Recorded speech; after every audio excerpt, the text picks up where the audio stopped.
life experience is handled in different countries around the world. As part of our Extreme World series, last night we showed you how India is grappling with its aging population.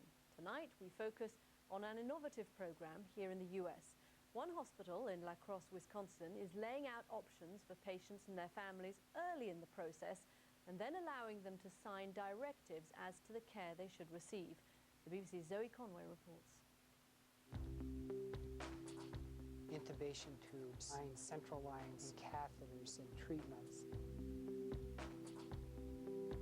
Keep the patient alive another day. Don't let the patient die on my watch. How do you separate out what is living and being alive? Doctors at Gunderson Lutheran Hospital in Wisconsin say that most terminally ill patients don't want to spend their final moments attached to a machine, probably unconscious, unable to say goodbye. They say they know this because they've asked them. So if your ultimate hopes don't come true, then what do you hope for? I can live a quality of life until I can't live anymore. Sure. Barbara Davidson is undergoing chemotherapy for incurable blood cancer. Along with her husband Dave and son Mark, she's meeting advanced care specialist Linda Briggs to prepare for when her condition deteriorates. Only 5 out of 100 are likely to live through the complication. Barbara's asked to consider a scenario where she suffers a serious complication. It means that I have very little chance of recovery, Right. but I have 5% chance. That's right. Requiring ongoing medical interventions. Whatever it would take to keep you alive. This would be, fluids, maybe being on a breathing machine, and they're keeping you alive. You are alive here. But you can't make your decisions in this case. No.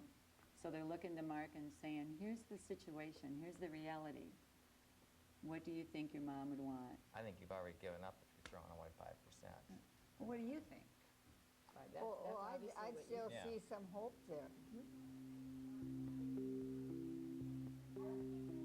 Modern medicine is geared towards never letting that hope go. There's always the promise of another drug, another procedure. Greg Thompson, who runs the intensive care unit, says that patients often don't understand until it's too late that these further interventions can diminish a patient's quality of life. And it is very traumatic for families to see this happening repeatedly, day after day, to the people they love. And why? What are we gaining out of that? And that's where I think there has to be that reasonable hope that we're doing this for a purpose. It means that if they have a cardiac arrest and they stop breathing, you're done. You're not going to initiate any further treatment. The hospital's head of ethics is explaining do not resuscitate orders to these residents. Your focus is going to be on comfort.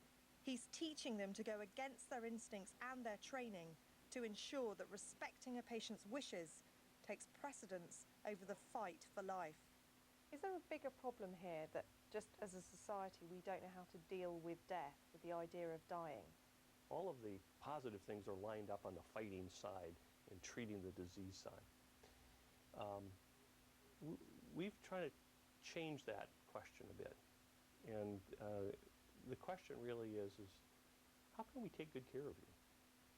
Where the focus is on you, the patient, not you, the disease, because you're not a disease, you're a person.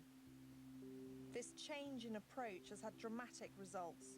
9 out of 10 people that die in La Crosse have planned for the kind of care they want at the end and have signed a so-called advanced care directive. Because the town's terminally ill are more likely to die at home than the ICU, end-of-life medical costs here are unusually low. Back at the consultation, Linda is asking Barbara to consider another scenario.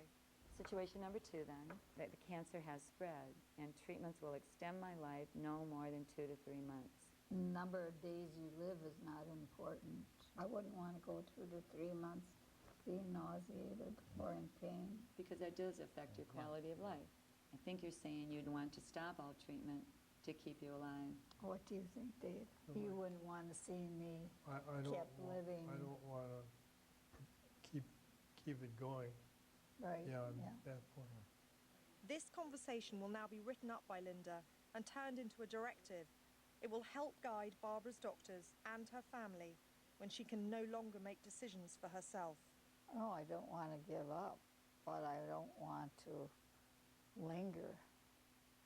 I think of people not knowing who they are, not knowing their family, and still living because they never made the decision for themselves, and their family didn't have the strength to make it. The industries were then almost completely non-union. For now, Barbara's chemotherapy is working, and she's hopeful that the cancer will go into remission. She's at peace too, confident that her family will know when she wants them to fight for her and when to let her go.